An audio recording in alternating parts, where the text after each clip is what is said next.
तो नमस्कार सब गोटे के आई 27वां दिन में पुनः पुनः पुनः स्वागत है। अपडेट शुरुआत करे से पहले बता दी, हम सब अभी शिव चौक के एरिया में छी। रामानंद चौक जी बढ़ब तो 27वां दिन में छी। पुलिस प्रशासन 2 दिन से कड़ाई केने छे, तो कुछ फर्क जरूर पड़ले है मास्क पर। तो अपडेट अपने सबके करा दी कि धनुषा जिला में के जे तरह से अखन ढेर जे संक्रमित के संख्या है, एखनो जड़ाई पड़बाक अवस्था है। तो अपने सबके अपडेट करा दी कि काल्हि खन 116टा संक्रमित भेटले। 300 समथिंग PCR टेस्ट भेल छलै, जाहिमे 116 संक्रमित। आ काल्हि खन एको गोटा ठीक नहीं भेले, तो 2 गोटे के मृत्यु भ गेलै। 2 गोटे के मृत्यु भेलै लक्ष्मीनिया गाँव पालिका के एक गोटे छलखिन वृद्ध व्यक्ति, आ एक गोटे जनकपुर धाम महानगर पालिका वार्ड नंबर 8 के वो वृद्धे व्यक्ति कह पड़े। 55 वर्ष के व्यक्ति रहे। तो एक गोटे के मेडासिटी अस्पताल ल जाए क्रम में मृत्यु भ गेलै रास्ते में। एक गोटे के जानकी मेडिकल कॉलेज में इलाज के क्रम में मृत्यु भ गेलै। तो अवस्था जेहने के तेहने छे, कोनो फर्क नहीं पड़ले। बात करी धनुषा जिला के लेल तो कोनो फर्क नहीं पड़ले। हाँ, विश्वव्यापी रूप में जरूर कनी कम भेले। अपन देश के बात करी, नेपाल में समग्र रूप से बात करी तो ठीक होबे वाला के संख्या बेसी भ गेलै। तो काल्हि खन 4000 समथिंग जे संक्रमित भेटले, तो 6000 के ठीक भेले।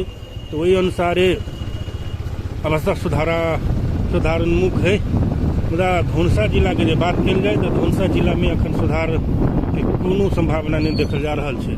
जे तरीका से जनकपुर धाम उप महानगर पालिका अपनो निःशुल्क PCR टेस्ट करके घर घर में अभियान शुरू कलकै। प्रत्येक वार्ड में अभियान शुरू केने छे।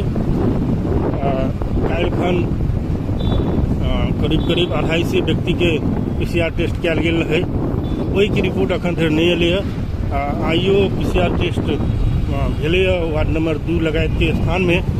तो यदि ई वाला रिजल्ट आवे, ई के रिपोर्ट आवे, तो एहि में ई जे जनकपुर धाम महानगर पालिका के अपन रिपोर्ट आ धनुषा जिला के जे नियमित भ रहल छै ओकर रिपोर्ट जोड़ल जाए तो बेसी सेहो भरिया सकैया।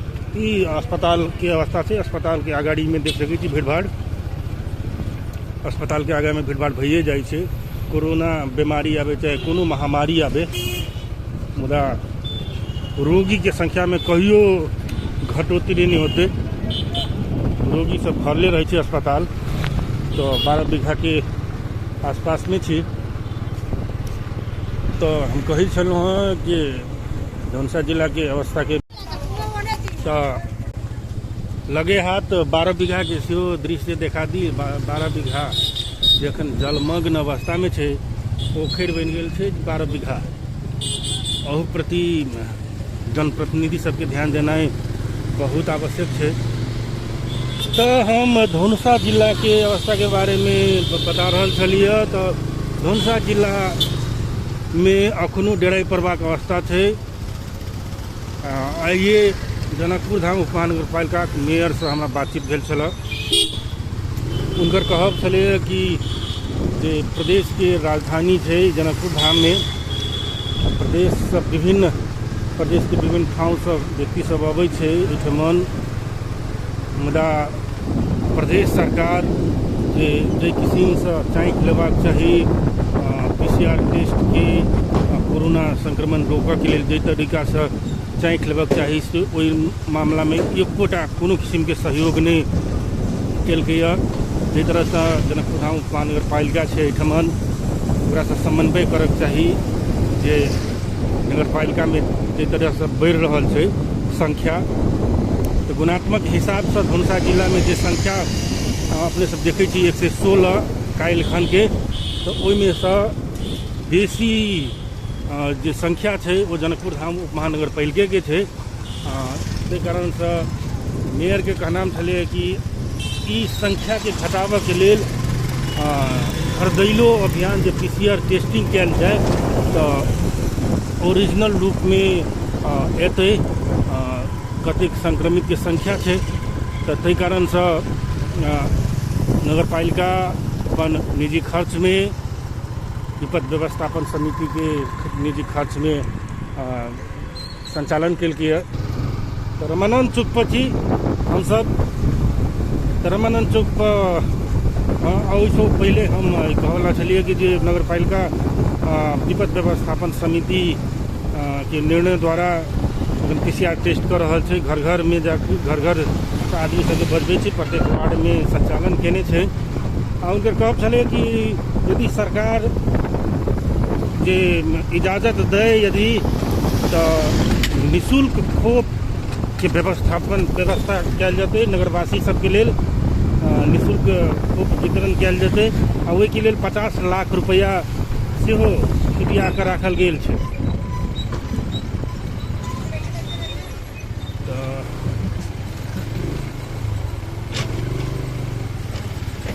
छुटिया कऽ राखल गेल छै, एहिके लेल नेपाल सरकार के इजाजत चाही खोप खरीदऽ के लेल। अपने मने नहीं खरीद सकैए, जेना कानूनी व्यवस्था छै कानून। एहि तरह से नगरपालिका अखन भिड़ल छै, जे संक्रमण बढ़ि रहल छै ओहिके कम करऽ के लेल। तो ई तो भेल नगरपालिका के बात। मुदा अपने सब सेहो सुरक्षित रहऽ के लेल अपने अपन सुरक्षा के अपने ध्यान देना बहुत आवश्यक है। हम सब पिड़ारी चौक के नज़दीक में एलहुँ, कड़ाई किछ जरूर कयल गेल छलै, देखने छलियै हम सब जे सबेर में सेहो देखने छलियै कि प्रहरी सब कुछ बड़ा देखने छलै, लाठीचार्ज सेहो केने देखलियै। तैयो बंद है, कमी नहीं है सबके उपस्थिति एखनो छै। तो ये सब हम सब मंत्रालय दिस बढ़ि रहल छी। बजट काल्हि खन बजट एलै, जाहिमें कोरोना रोग के परास्त करऽ के लेल बहुत रास बजट सब व्यवस्थापन कयल गेल छै। हरेक नगरपालिका देश सबके लेल छुटियाएल गेल छै। ताहिके बाद ऑक्सीजन प्लांट बैठाबऽ के लेल ऑक्सीजन के जे सामग्री सब होइ छै, सब सामान होइ छै, ओहि लाबऽ के में जे भंसार लगतै ओहिमे निःशुल्क छूट कयल जेतै, बस भंसार छूट कयल जेतै। से सब से छै सरकार के। ओना बजट पर विभिन्न किस्म के टीका टिप्पणी सब छै कि निर्वाचन मुखी बजट छै। प्रदेश नंबर 2 के जे मुख्यमंत्री छै उनके बजट छै, संघ के बजट के नकार देलकै। ई निर्वाचन मुखी के तरह अभिव्यक्ति सेहो चलि आयल छै। हर बजट के जेना है बजट में हेबे करतै, कर्मचारी सबके बढ़ै छै, जेना वृद्धाप्य पेंशन लगायत के जे पेंशन सब छलै ओहूमे इंक्रीज भेलैए। पत्रकार के सेहो आब निःशुल्क कोरोना भरत निःशुल्क सरकारी अस्पताल में निःशुल्क इलाज हेतै। 7 लाख के बीमा कयल जेतै। सही लगाए तो बजट में बहुत चीज सब छै। बजट के बात करी सब मंत्रालय के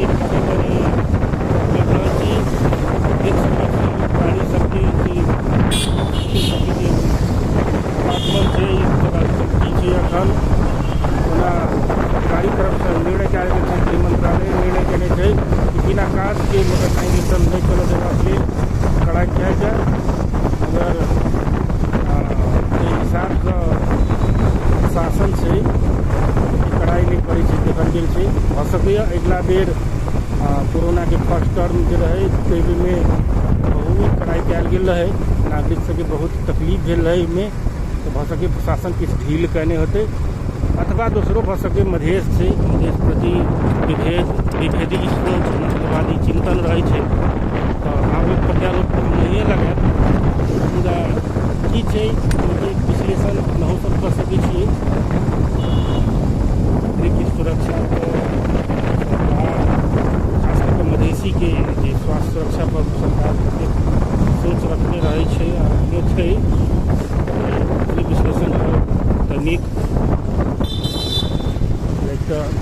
विश्लेषण कर देबै हमसब तो राजनीतिकरण भ जेतै, ताहि कारणसँ अपन सोच अपने विश्लेषण करी सबगोटे। तो हमसब मिल्स एरिया से आगाँ बढ़ैत भानु चौक दिस आगाँ बढ़ली। भानु चौक में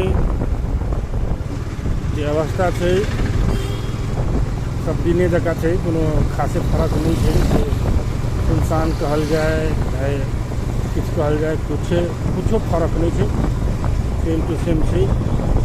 जेना काल्हि रहे तेना आइयो छै। आ बात कयल जाए कड़ाई के, तो कड़ाई कखनो कखनो कऽ दै छै। जेना कर्मचारी सब केहन काज कर रहल छै, ताहि पर जे छड़के मारलक तेना छड़के इहो सब मारि दै छै। भानु चौक में छी, भानु चौक के बीच में पुतला बना के खड़ा भेल छी। हमरा लगे जेना इहे मात्रे काज कर रहल छी, दोसर बाटे तो बुझबे करै छी, देखियो के तरी भाषण कर रहल है। तो व्यवस्था एहन छै जे हर अपन अपन स्वास्थ्य से सुरक्षा करना जरूरी छै। तो हमसब आब अंतिम दिश छी आई, तो सब दिन जकाँ फेर से कहब जे कृपया कऽ चैनल के सब्सक्राइब करी, लाइक करी, शेयर करी। धन्यवाद।